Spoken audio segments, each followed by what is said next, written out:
Chúng tôi rất ngạc nhiên khi thấy các bạn đã đồng ý đá. Đây là lý do đá là gì ạ? Thế à? Thế các bạn đã biết là rất là gì ạ?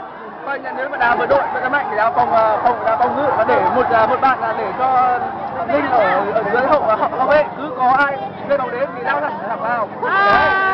Còn các bạn ở bên trên thì chạy loong quanh bay kia bạn thì tốt, nó không thì thôi, không sao cả. Huấn luyện viên. Đây là thằng huấn luyện viên. Đây là thằng huấn luyện viên trưởng cho cổ vũ. Đây là phòng ngự phản công.